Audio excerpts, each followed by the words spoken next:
Peace of Mind and Body 12. I read a news article which I wanted to briefly discuss. It reported on the stresses of modern-day work and finding peace in one's life.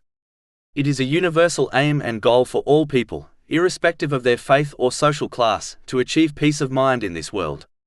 It is the ultimate reason why people strive in this material world, work long hours, and dedicate the majority of their efforts to this world. People desire to obtain such a life whereby they have no stresses or worries, such as financial difficulties. But it is strange how people, especially Muslims, look for peace of mind in the wrong place. Just like a person who desires to watch a football game, yet goes to a cricket match.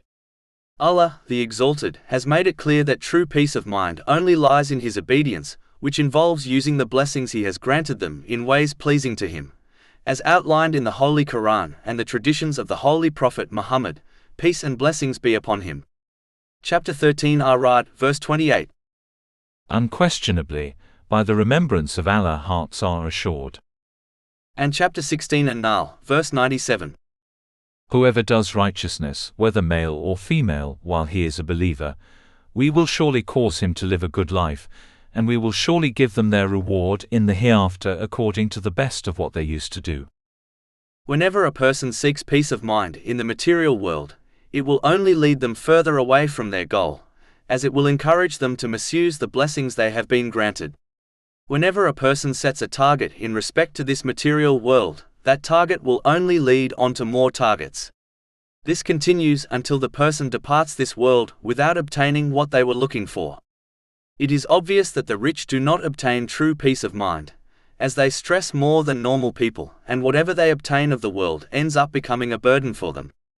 It is why the Holy Prophet Muhammad, peace and blessings be upon him, advised in a narration found in Jami' at-Tirmidhi, number 2465, that the one who focuses on the hereafter will be blessed with a rich heart, and Allah, the Exalted, will organize their affairs, meaning they will obtain peace of mind.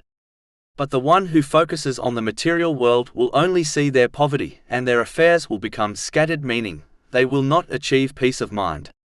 The one who obeys Allah, the Exalted, will find peace of mind, even if they possess little of this world. But the one who is lost in the material world will go from one worldly door to another, but will never find true peace, as it has not been placed there. If a person wants to watch a football game, they should not go to a cricket match. And if a Muslim desires peace of mind, they should not search for it in the material world, as it lies only in the obedience of Allah, the Exalted. It is important to note that those who adhere to the teachings of Islam will encounter difficulties throughout their lives, as this is guaranteed. But through their obedience, Allah, the Exalted, will remove fear and grief from them so that they remain firm and steadfast on the correct path. This is similar to the one who only feels slight discomfort from a medical procedure, as they have been anesthetized. This is similar to how the Holy Prophet Ibrahim, peace be upon him, was granted safety and peace even within a great fire. Chapter 21 Al-Anbiya, verses 68 to 69. They said, "Burn him and support your gods if you are to act." Allah said, "O fire, be coolness and safety upon Abraham,